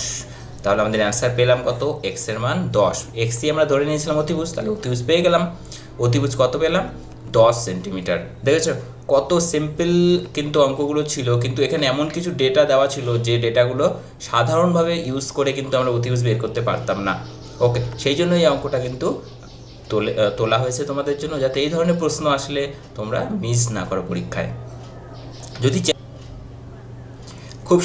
খুব ভালো ইম্পর্ট্যান্ট কোশ্চেন, এটা বিভিন্ন পরীক্ষায় বহুবার এসেছে এই প্রশ্ন। কিন্তু দেখো এখানেও রয়েছে এসএসসি সিজিএল টিয়ার 1-এ 2011 সালে আসা প্রশ্ন, এবং অত্যন্ত ইজি কোশ্চেন এটা। চিনির মূল্য 20% কমে যাওয়ায়, ওকে, 600 টাকায় 5 কেজি চিনি বেশি পাওয়া যায়। তাহলে পূর্বে 1 কেজি চিনির দাম কত ছিল সেটা ফাইন্ড আউট করতে বলা হয়েছে।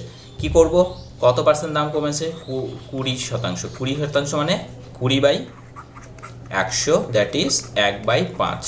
ঠিক আছে, প্রথমে এখানে মূল্য বের করবে তোমরা। তাহলে দেখো আমরা যদি এটাকে প্রাথমিক ধরে নিই, তাহলে প্রাথমিক মূল্য ছিল 5 টাকা, এখন তাহলে কি দাম কমে যাওয়ায় এখন কত কমেছে, 1 কমেছে। তাহলে 5 মাইনাস 1 হচ্ছে 4, তার মানে আগে 5 টাকা এখন 4 টাকা। এবার এটা যখন আমরা ব্যবহার বের করব, কনজাম্পশন বের করব, সবসময় কী করবে বলো তো, এটাকে উল্টে দিতে বলেছি আমি এর আগেও, যে 4 আসলে এদিকে, 5 চলে যাবে এই পাশে, অর্থাৎ ব্যস্তানুপাতিক করে দিচ্ছি। তাহলে এখানে যেটা পেলাম আমরা, এখানে পেলাম হচ্ছে ব্যবহার, অর্থাৎ কি ব্যবহার মানে কি পরিমাণ, তাই তো। অর্থাৎ আগে আমরা 4 কেজি ইউজ করতে পারতাম একই দামে, এখন আমরা 5 কেজি ইউজ করতে পারি। তাহলে ব্যবহার কতটা বেড়েছে, ডিফারেন্স বের করো, 1 ইউনিট। 1 ইউনিট মানে কত বলা রয়েছে, দেখো 5 কেজি ব্যবহার বেশি বেড়েছে, তাহলে 1 ইউনিট মানে 5 কিলোগ্রাম। কারেক্ট। 1 মানে যদি 5 হয় তাহলে আমাদের প্রাথমিক বের করতে বলেছে, সো প্রাথমিক মানে এটা। তাহলে 4 মানে কত হবে, 4 5 ইন্টু করে দাও 5, 4 5 কত হচ্ছে 20 কেজি। এই যে পুরো গল্পটা এখানে রয়েছে 20 কেজির, এই 20 কেজির গল্পটা হচ্ছে কত টাকায়, দেখো বলা রয়েছে 600 টাকায়। তাহলে 600 টাকায় আমরা পেতাম হচ্ছে 20 কেজি। তাহলে প্রত্যেক কেজির দাম কত হচ্ছে, তাহলে 600 ডিভাইডেড বাই 20, অর্থাৎ কত, দেখো এটা কেটে দিলে 3 × 7 30। তাহলে আমাদের অ্যান্সার হচ্ছে 30 টাকা প্রতি কেজি।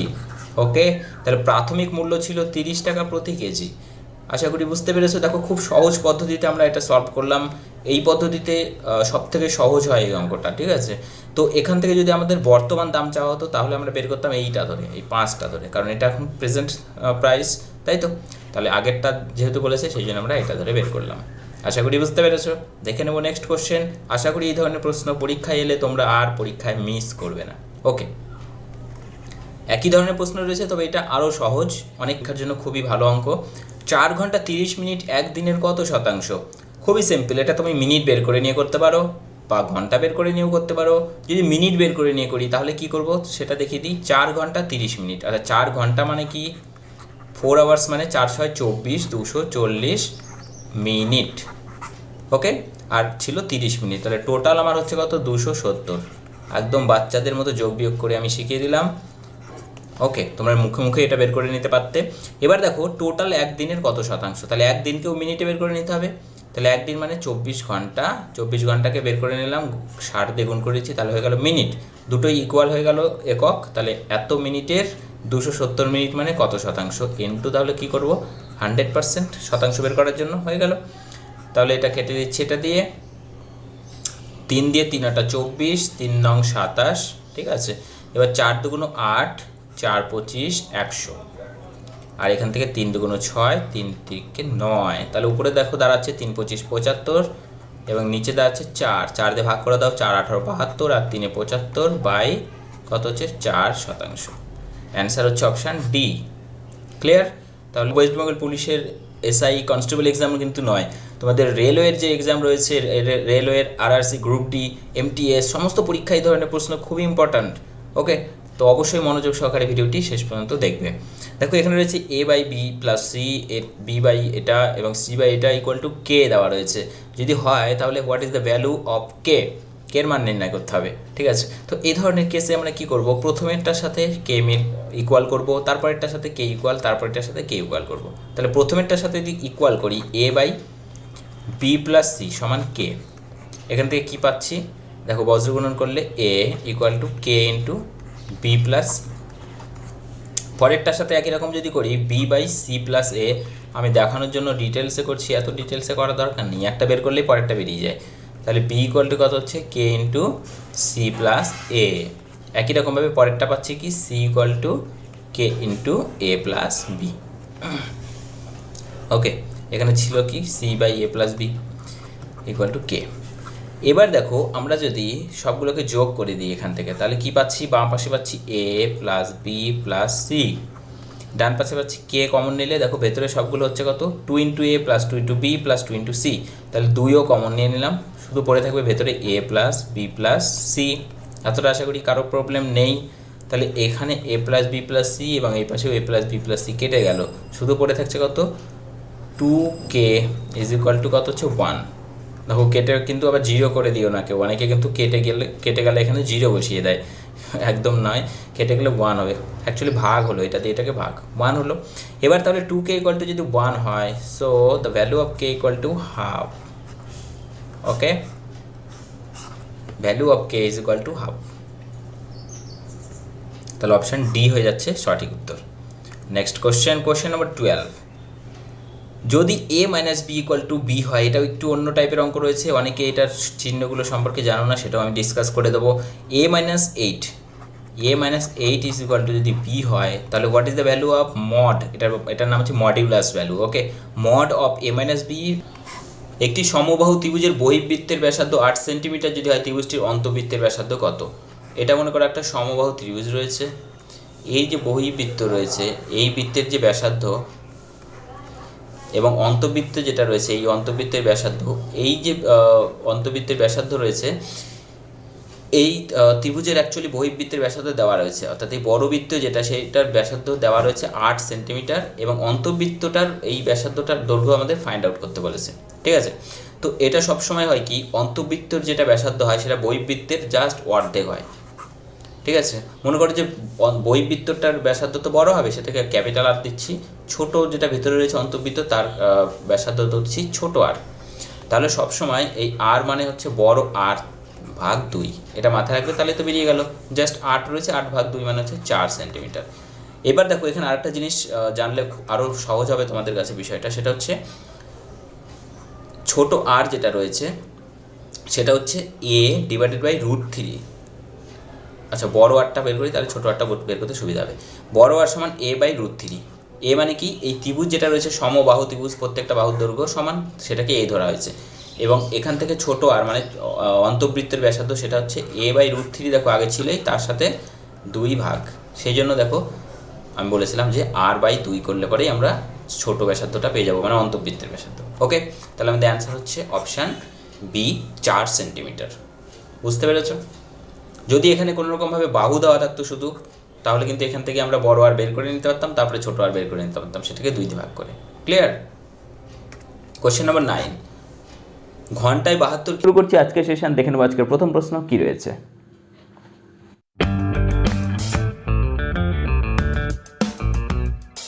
দেখো আজকে প্রথম প্রশ্ন যেটা রয়েছে, টাকায় 33টি পেয়ারা বিক্রয় করলে 1% ক্ষতি হয়, তাহলে টাকায় কটি পেয়ারা বিক্রয় করলে 21% প্রফিট হবে? ওকে, প্রথমে দেখো ক্ষতি রয়েছে কত, 1%, তাহলে 1% ক্ষতি, পরে রয়েছে কত, 21% প্রফিট। ওকে, একদম সহজভাবে আমরা করব। দেখো প্রথমে যেটা রয়েছে 1% ক্ষতি, আচ্ছা 100 টাকা 1% ক্ষতি মানে কত, 99 মনে করবে। পরবর্তীতে কি 21% প্রফিট। ওকে, তাহলে 21% প্রফিট যখন 100 প্লাস 21, দ্যাট ইজ কত হচ্ছে 121। ক্লিয়ার? এবার দেখো এটাকে কি করবে, এটা হচ্ছে বিক্রয় মূল্য বেরোলো, প্রাইস বেরোলো এটা। এবার দেখো যখন আমরা এটাকে প্রাইসটাকে উল্টে দেবো, সেটা বেরোবে কি, সংখ্যা। ওকে, সেটা বেরোবে কি, সংখ্যা বা কনজামশনও বলতে পারো, ঠিক আছে, বা কোয়ান্টিটিসও বলতে পারো, মানে সংখ্যা আর কি। ওকে, তাহলে এটাকে উল্টে দিতে হবে জাস্ট, তাহলে এখানে চলে আসবে 121, এটা চলে যাবে 99 এই পাশে। এবার দেখো 11 দিয়ে যদি আমরা এটাকে ক্যান্সেল করে দিই দুটোকেই, তাহলে হচ্ছে 11 কত হচ্ছে 9 11 99। এবার তাহলে সংখ্যা পেলাম, প্রথমে 11টা, এখন বিক্রি করতে হচ্ছে কত, 9টা। তাহলে আমাদের প্রথমে বলে দিয়েছিল যে যদি 33টা বিক্রি করতো সেক্ষেত্রে আমাদের ক্ষতি ছিল 1%। তাহলে এখানে আমরা এটাকে কত বানাবো, 33। তাহলে 11কে 33 বানাতে গেলে আমাকে গুণ করতে হচ্ছে 3 দ্বারা, তাহলে এখানেও একই সংখ্যা দিয়ে গুণ করতে হবে, মানে 3 দিয়ে গুণ করলে কত হচ্ছে 3 9 27। তাহলে আমাদের এখন বিক্রি করতে হবে কি 27টি। ওকে, 27টি এখন বিক্রি করতে হবে, যেটা রয়েছে অপশান এতে। অপশান এ হয়ে যাচ্ছে কারেক্ট অ্যান্সার। দেখো নেক্সট কোশ্চেন রয়েছে সিম্পলিফিকেশন। কত রয়েছে 1/20 plus 1/30 plus 1/42 plus up to রয়েছে কত। দেখো রয়েছে কি সরল সুদ এবং জটিল সুদ, যেটা চক্রবৃদ্ধি সুদ, দুটোকে কম্বাইন করে দেওয়া রয়েছে। বের করতে বলা হয়েছে কত টাকার 5% বার্ষিক সরল সুদ, বার্ষিক সুদের হারে 2 বছরের সরল সুদ এবং চক্রবৃদ্ধি সুদের যে ডিফারেন্স সেটা হচ্ছে 25 টাকা। ওকে, ডিফারেন্স দেখো আমরা এইভাবে বের করবো, সরল সুদ এবং চক্রবৃদ্ধি সুদের ডিফারেন্স ইজ ইকুয়াল টু, যখন 2 বছর বলা রয়েছে তখন ডিফারেন্স ইকুয়াল টু হবে পি ইন্টু r/100 স্কোয়ার। একদম এক লাইনে অ্যান্সার। ওকে, তাহলে ডিফারেন্স দেওয়া রয়েছে আমাদের কত 25 ইজ ইকুয়াল টু পি বের করতে বলেছে আসল কত, তাহলে আর মানে বলা রয়েছে কত 5%, 5 ডিভাইডেড বাই 100। ওকে, এটার স্কোয়ার মাথায় রাখবে, 2 বছর তাই জন্য স্কোয়ার। ক্লিয়ার? তাহলে এখান থেকে আমরা যদি পি বের করবো কীভাবে, দেখো এখান থেকে 5 5 কত হচ্ছে 25, এখানে পি ছিল, ডিভাইডেড বাই কত হচ্ছে নিচে 2 0 2 0, আর এখানে হচ্ছে 25, তাহলে এই 25 এই 25 ক্যান্সেল, শুধু তাহলে পি সমান কত হচ্ছে, পি সমান হচ্ছে 10,000 টাকা। ওকে, হয়ে গেল আমাদের অ্যান্সার কত 10,000 টাকা। নেক্সট দেখো নেক্সট কোশ্চেন খুবই ভালো কোশ্চেন রয়েছে। মিশ্রণ থেকে 10,000 টাকার একটি টেপ রেকর্ডার ও একটি টিভি কিনে টেপটিকে 20% লাভে এবং টিভিকে 10% লাভে বিক্রয় করেছে। মোটের উপরে 12% যদি প্রফিট হয়ে থাকে তাহলে টিভিটির ক্রয়মূল্য কত সেটা আমাদের বের করতে বলা হয়েছে। তো তিনটে যখন ডেটা রয়েছে, দুটোর কেনার বিক্রয়ের লাভ এবং টোটালের লাভ দেওয়া রয়েছে, তো তিনটে ডেটা থেকে আমরা কি করব, অ্যালিগেশন। তাই তো আমরা এটাকে দেখেছিলাম কিভাবে অ্যালিগেশন করব। প্রথমে দেখো প্রফিট রয়েছে, টিভিতে যেটা প্রফিট সেটা হচ্ছে 20%। ওকে, টেপে হচ্ছে 20% এবং টিভিতে হচ্ছে কত 12%। তাহলে এটা হচ্ছে প্রফিট, এটাও প্রফিট, দুটোই প্লাস, সেই জন্য না দিলেও চলতো। এবং মোটের উপরে লাভ হয়েছে কত 12, তাহলে এটা হচ্ছে গড়ে লাভ। তাহলে এখান থেকে আমরা কি করব, ওই বড়টা মাইনাস এটা মানে হচ্ছে 8:2, এটা মাইনাস এটা মানে এখানে লিখবো কত হচ্ছে 2, সরি এখানে 10 ছিল। ওকে, তাহলে 2, এবার দেখো তাহলে কত হচ্ছে 1:4। ক্লিয়ার? এটা হচ্ছে টিভি ছিল 10% লাভ, তাই তো। তাহলে টিভিটার ক্রয়মূল্য যখন বের করবো এর সরাসরি যেটা সেটা, তাহলে 4 ডিভাইডেড বাই অনুপাতের যোগফল কত 5, তাহলে 4/5 ইন্টু টোটাল প্রাইস ছিল আমাদের 10,000 টাকা। তাহলে 5 2 10, 1 2 3, 1 2 3। ওকে, তাহলে কত হচ্ছে 4 2 8,000 টাকা। এটা হচ্ছে টিভির ক্রয়মূল্য। যদি এখান থেকে আমাদের এটার ক্রয়মূল্য বলতো তাহলে আমরা এটা ধরে করতাম। ক্লিয়ার? এই হচ্ছে আমাদের অ্যান্সার 8,000 টাকা। Option A is the correct answer. 6 metre into 4 metre মাপের একটা ঘর রয়েছে, যে ঘরের 4 দেওয়াল 40 সেমি বেঁধের একটা কাগজ দিয়ে ঢাকতে হবে। তাহলে 10 পয়সা যদি প্রতি মিটারে খরচ হয় তাহলে কত টাকা খরচ হবে। ওকে, তার মানে কি 8 ইন্টু 6 ইন্টু 4, এটা হচ্ছে দৈর্ঘ্য গুণন প্রস্থ গুণন উচ্চতা। তাহলে 4 দেওয়ালের ক্ষেত্রফল কি হয়, 4 দেওয়ালের ক্ষেত্রফল হয় প্রথমে 2 ইন্টু উচ্চতা লিখবে ইন্টু এই দুটোর যোগফল মানে দৈর্ঘ্য যোগ প্রস্থ। তাহলে 8 আর 6 হচ্ছে কত হচ্ছে 14, একবারে বসিয়ে দাও এটা। ঠিক আছে, এটা হচ্ছে টোটাল এরিয়া বের হলো 4 দেওয়ালের ক্ষেত্রফল। এবার দেখো এই 4 দেওয়ালের ক্ষেত্রফল এটা আমাদের তাহলে প্রত্যেক যেটা পেপার, সেই পেপারের বেদ দেওয়া রয়েছে কত 40 সেন্টিমিটার, আর এগুলো রয়েছে মিটারে। তাহলে 40 সেন্টিমিটার মানে কত, 40 সেন্টিমিটার মানে হচ্ছে 40 ডিভাইডেড বাই 100 মিটার। ঠিক আছে, সেটা দিয়ে তাহলে ভাগ করে দিচ্ছি, তাহলে দৈর্ঘ্যটা বেরিয়ে যাবে কাগজের। তাহলে কত হচ্ছে, এটাকে ভাগ করে দাও, 2 ইন্টু 4 ইন্টু 14 এইভাবে রেখে দিচ্ছি, কারণ এখানে ক্যান্সেল আমাদের করতেই হবে। তাহলে 100 চলে যাচ্ছে উপরে।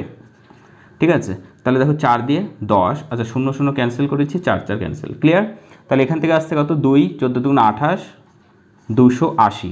ওকে, 280 কিন্তু মিটার হয়ে গেল, এখন দৈর্ঘ্য হয়ে গেল। এবার আমার দেখো প্রত্যেক মিটারে খরচ হয়েছে 10 পয়সা করে, তাহলে 1 মিটারে খরচ হচ্ছে 10 পয়সা, তাহলে 280 মিটারে খরচ হবে কত ইন্টু 10 মানে হচ্ছে 2800 পয়সা। তাহলে টোটাল হচ্ছে 28 টাকা। ক্লিয়ার? যেহেতু টাকাতে রয়েছে তাহলে আমাদের অ্যান্সার হচ্ছে কত 28 টাকা। বুঝতে পেরেছো? 28 টাকা হয়ে যাচ্ছে কিন্তু আমাদের অ্যান্সার। নেক্সট কোশ্চেন যেটা রয়েছে টাইম অ্যান্ড ডিস্টেন্স থেকে রয়েছে, স্বাভাবিক বেগের 3/4 অংশ গতিবেগ নিয়ে একজন হাঁটছে। ওকে, এবার কি হচ্ছে, এক ব্যক্তি এইভাবে হাঁটার ফলে 15 মিনিট দেরিতে পৌঁছায়। তাহলে বলেছে কি তার পৌঁছানোর স্বাভাবিক সময় কত মিনিট। ওকে, তার মানে যেটা প্রাথমিক গতিবেগ রয়েছে সেই ব্যক্তি, সে কী করছে, তার 3/4 অংশ গতিবেগ নিয়ে চলছে, যার ফলে 15 মিনিট লেটে পৌঁছচ্ছে। ক্লিয়ার? তাহলে এখানে দেখো 3/4 মানে এটা হচ্ছে প্রাথমিক যদি হয়, এটা হচ্ছে বর্তমান। তাহলে প্রাথমিকে যদি 4 গতিবেগ থাকে, এখন হচ্ছে কত 3 গতিবেগ নিয়ে চলছে। তাহলে এটা যদি স্পিড হয়, তাহলে টাইম যদি বের করতে চাই আমরা এখান থেকে, টাইম কী হবে, এটাকে কনভার্স করে দিতে হবে, ইনভার্স হবে, উল্টে যাবে। তাহলে 3 চলে আসবে এখানে এবং 4 যাবে কোথায়, এখানে। বুঝতে পেরেছো? সবসময় স্পিড থেকে টাইমটাকে ইনভার্স করে দেবে। এবার দেখো এখানে কতটা বাড়তি সময় লাগছে, 1 ইউনিট। 1 মানে আমাদের কত বলা রয়েছে, 15 ইউনিট। ওকে, 15 মিনিট বলা রয়েছে। তাহলে 1 মানে যদি 15 মিনিট হয়, আমাদের প্রাথমিক গতিবেগ ছিল বের করতে হবে, মানে প্রাথমিক সময় কত লাগতো বের করতে হবে। তাহলে 3 মিনিট, তাই তো, 3 ইউনিট। তাহলে 1 মানে 15, 3 ইউনিট মানে 3 15 45 মিনিট। ওকে, 45 মিনিট হয়ে যাবে আমাদের অ্যান্সার। যেটা রয়েছে খুবই সহজ এবং খুবই ইম্পর্ট্যান্ট একটা অঙ্ক রয়েছে। বলা রয়েছে একটি ঘড়ির ঘন্টার কাঁটা এবং মিনিটের কাঁটার মধ্যে গতিবেগের অনুপাত কত। ওকে, মনে করো এটা একটা ঘড়ি রয়েছে, ঠিক আছে। তাহলে এই যে ঘড়িটা, এর ঘন্টার কাঁটা আর মিনিটের কাঁটার মধ্যে কী করতে বলেছে, গতিবেগের অনুপাত। তাহলে ঘন্টার কাঁটাটা কী হয়, একটা যখন আমি আরও ডিটেলসে দেখিয়ে দিচ্ছি, দেখো এখানে 12, 1 2 3। ওকে, মনে করো এটা ঘন্টার কাঁটা। তাহলে এখান থেকে ঘন্টার কাঁটাটা যখন আস্তে আস্তে আস্তে আস্তে এখানে চলে এলো, তখন 1 ঘন্টা হয়ে গেল। তাহলে ঘন্টার কাঁটা যেটা আওয়ার হ্যান্ড, সেটা কি করছে, 1 ঘন্টায় কত পাক খাচ্ছে, শুধুমাত্র 5 ইউনিট। তাই তো এখান থেকে 5 ইউনিট, তাহলে আমি 5 ইউনিট ধরে নিচ্ছি। এবং মিনিটের কাঁটা কি হচ্ছে, মিনিটের কাঁটা 1 ঘন্টায় কতবার যাচ্ছে, টোটালটা যাচ্ছে, তারপরে 1 মিনিট 1 ঘন্টা হচ্ছে, তাহলে 1 ঘন্টায় যাচ্ছে 60 ইউনিট, কারণ টোটালটা হচ্ছে 60 ঘর রয়েছে, তাই তো। তাহলে এখান থেকে দেখো 5 আর 60, এটাই তো ডিস্টেন্স গিয়েছে 1 ঘন্টায়, তাহলে এটাই গতিবেগ হয়ে যাচ্ছে 5:60, দ্যাট ইজ 1:12। ক্লিয়ার? অনেকে এই জায়গাটায় কনফিউশন তৈরি হয়ে যায়, যে কারণে সহজ থাকা সত্ত্বেও সঠিক অ্যান্সার করতে আমরা ভুল করে ফেলি। ওকে, তো আশা করি তোমাদের আর ভুল হবে না। ওকে, যদি ভিডিওটা ভালো লাগে তোমরা অবশ্যই, খুবই ইম্পর্ট্যান্ট কোশ্চেন, পার্সেন্টেজ থেকে রয়েছে। ওকে, দেখো কি রয়েছে, এক ব্যক্তি এত টাকার কিছু পেয়ারা কিনে এত অংশ এত লাভে এবং বাকি অংশ এত % ক্ষতিতে বিক্রি করেছে। তাহলে টোটালে তার শতকরা কত লাভ বা ক্ষতি, প্রফিট অ্যান্ড লস থেকে রয়েছে। ওকে, তাহলে প্রথমে দেখো 600 টাকায় কিছু পেয়ারা কিনেছে। আমি যদি ধরি যে পেয়ারাগুলো কিনেছে প্রত্যেকটার দাম 1 টাকা করে, তাহলে 600 টাকায় কয়টা পেয়ারা পাবে, 600টি। ঠিক আছে, 600টি পেয়ারা। তার 1/3 মানে কত, ইন্টু 1/3 মানে হচ্ছে 200টি। এই 200টি পেয়ারা বিক্রি করেছে 10% 12%। ওকে, 12% প্রফিটে। আর বাকি থাকলো তাহলে কত, বাকি থাকলো আর 400টি পেয়ারা। টোটাল 600, তার মধ্যে 200 প্লাস 400 মানে 600, ইন্টু এই এতগুলো পেয়ারা কি করেছে, 10% ক্ষতিতে বিক্রি করেছে। এগুলো করেছে -10% ক্ষতিতে।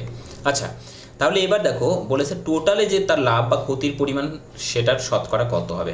দেখো খুবই সিম্পল, 200-র 12% প্রফিট মানে 200, এখানে যে সংখ্যাটা রয়েছে সেটাকে আমরা এবার টাকা মনে করতে পারি, কারণ এক একটা পেয়ারার দাম 1 টাকা। তাহলে 200টি পেয়ারার দাম 200 টাকা। তাহলে 200-র 12% মানে কত হবে, 12 দুগুণে 24 টাকা প্রফিট। আর 400-র এখান থেকে একবারই করা যেত, বাট জায়গার প্রবলেমের জন্য আমি আবার নিচে টুকে নিলাম।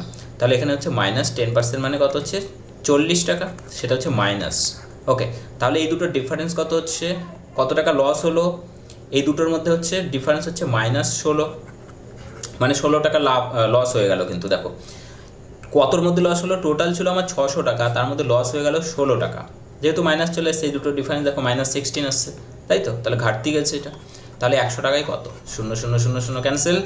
এখান থেকে 2 দিয়ে 3 দুগুণ 6, 2 দিয়ে 8, তাহলে 8/3 মানে 3 দুগুণ 6 আর 2 8/3%, এত % ক্ষতি।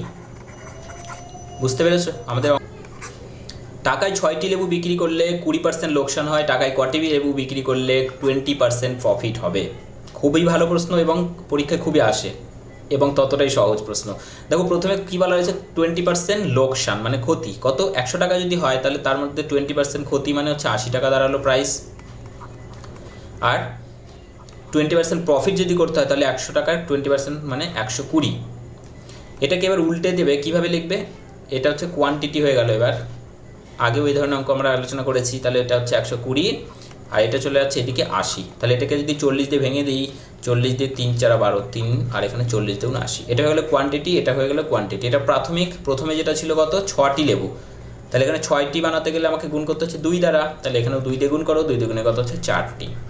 ওকে, তাহলে আমাদের অ্যান্সার হচ্ছে অপশান বি। মাত্র 3 লাইনের অঙ্ক আমাদের পরীক্ষার জন্য। একটি চাকা 440 টাকার 40 মিটার অতিক্রম করতে 1000 পাক ঘোরে। ওকে, একটা ডিস্টেন্স রয়েছে, সেই ডিস্টেন্স অতিক্রম করতে 1000টা পাক খাচ্ছে একটা চাকা। চাকার ব্যাস কত, আচ্ছা চাকার যদি ব্যাসার্ধ আমি আর ধরে নিই, ওকে, ব্যাসার্ধ যদি আর হয় তাহলে তার পরিধি কত হবে? 2πr। এটা হচ্ছে পরিধি ইনটু কত পাক খাচ্ছে? 1000 পাক খাচ্ছে। তাহলে এটা হয়ে গেল টোটাল যে ডিস্টেন্স গেছে সেই ডিস্টেন্স, যেটা ইকুয়াল টু বলা হয়েছে 440 মিটার। ওকে, তাহলে 2 ইন্টু পাই মানে হচ্ছে 22 ডিভাইডেড বাই 7 ইন্টু আর আমার বের করতে হবে ইন্টু 1000 ইজ ইকুয়াল টু 440। এখান থেকে দেখো কেটে দিচ্ছে একটা শূন্য দিয়ে, একটা শূন্য, 44 মানে 22 দুগুণ 44। আচ্ছা আর মানে তাহলে হচ্ছে কত? 100, সরি 7 যাবে উপরে, 7 ডিভাইডেড বাই 100। আমাদের বের করতে বলেছে ব্যাস, ঠিকঠাক খেয়াল রাখতে হবে এগুলো কিন্তু, ব্যাস আর ব্যাসার্ধটা খুবই গুলিয়ে যায় সবারই। তাহলে এখানে 2 আর করেছি তাহলে ব্যাস বেরিয়ে যাচ্ছে, এখানে 2 দিয়ে গুণ করেছি মানে কত হচ্ছে? 14 divided by 100, that is 0.14, that is option C. একটি ত্রিভুজের ভূমির অনুপাত দেওয়া রয়েছে এটা, আর উচ্চতার অনুপাত দেওয়া রয়েছে এটা। যদি হয় তাহলে ক্ষেত্রফলের অনুপাত কত হবে? ক্ষেত্রফল মানে কি জানি আমরা? হাফ ইন্টু ভূমি, চলো আমি ডিটেলসে লিখে দিচ্ছি, ইন্টু কি হচ্ছে? উচ্চতা, এটাই তো। তাহলে এবার দেখো প্রথম ত্রিভুজের ক্ষেত্রফল কি হচ্ছে? হাফ ইন্টু ভূমি মানে কত? প্রথমেরটাকে 2 ইউনিট নিয়ে নিচ্ছি, ইন্টু উচ্চতা মানে কত? প্রথমটা 4 ইউনিট। ওকে, ইস টু দ্বিতীয়টার ক্ষেত্রে হাফ ইন্টু ভূমি কত? এবার 3 ইন্টু উচ্চতা কত? 5। তাহলে হাফ হাফ ক্যান্সেল করে দিচ্ছি এখান থেকে, শুধু পড়ে থাকছে এখানে 4 দুগুণ 8 ইস টু 3 5 কত হচ্ছে? 15। এটাই হয়ে গেল আমাদের অ্যান্সার, অপশান ডি। তোমাদের জন্যই কিন্তু অনেক পরিশ্রম করে ভিডিওগুলো তৈরি করা হচ্ছে, যাতে তোমাদের পরীক্ষায় ক্র্যাক করতে তোমাদের ইজি হয়। ওকে, তো অবশ্যই তোমরাও আমাদের পাশে থাকবে, ভিডিওটি শেয়ার করবে, কমেন্ট করে জানাবে কেমন লেগেছে। ওকে, দেখো একটি সমকোণী সমদ্বিবাহু ত্রিভুজের পরিসীমা এত যদি হয় তাহলে অতিভুজ কত হবে? কিছুই দেওয়া নেই, জাস্ট পরিসীমা দেওয়া রয়েছে। সমকোণী সমদ্বিবাহু ত্রিভুজ কেমন দেখতে হবে? যদি এরকম হয়, মানে এটা যদি এ হয় তাহলে এটাও এ হবে, যেহেতু সমদ্বিবাহু দুটো বাহু সমান, আর অতিভুজ হয়ে যাবে কত? √2a। ওকে, তাহলে এই অতিভুজ আর এই দুটো বাহু টোটাল সাম করলে কত হচ্ছে? দেখো আমি একটু ডিটেলসে প্রথমে দেখিয়ে নিই, তাহলে বুঝতে সুবিধা হবে। আমাদের পরিসীমা দেওয়া আছে, ওকে, পরিসীমা দেওয়া আছে কত? 6 √2 প্লাস 1। আর আমাদের এখান থেকে যে পরিসীমা আসবে সেটা আসবে হচ্ছে a √2 প্লাস 1। কীভাবে আসলো? আচ্ছা এখানে আমি করে নিই, এটা দেখিয়ে দিচ্ছি, তারপরে এটা মাথায় রাখবে একটু, তাহলে হয়ে যাবে। এটা দেখো সবই কেটে যাবে, শুধু পড়ে থাকবে তাহলে a ইজ ইকুয়াল টু কত? 6। a যদি 6 হয়, you have to find out the hypotenuse. Okay, অতিভুজ বের করতে হবে। তাহলে অতিভুজ কী হবে? হাইপোটেনাস অতিভুজ সমান আমি দেখে নিয়েছি কত? √2a। তাহলে √2 ইন্টু a মানে কত? 6। ওকে, তাহলে হয়ে যাচ্ছে অ্যান্সার 6√2, অপশান ডি। এবার দেখো এখানে কীভাবে এলো, তিনটেকে যদি যোগ করি, a প্লাস √2a, তাহলে তিনটেকে যোগ করলে কত হচ্ছে? 2a plus √2a। তাহলে a যদি, আচ্ছা √2a যদি কমন নেই তাহলে আরও সুবিধা হবে, তাহলে এখান থেকে শুধু √2 থাকবে প্লাস এখানে 1। তাহলে এটা হয়ে গেল আমাদের টোটাল তিনটের যোগফল, মানে এটা হচ্ছে পরিসীমা। ওকে, ক্লিয়ার? আশা করি বুঝতে পেরেছো। দেখে নেব নেক্সট কোয়েশ্চেন নাম্বার 14। এখানে জাস্ট কি করেছে, এটাকে সিম্পলিফিকেশন করতে বলা।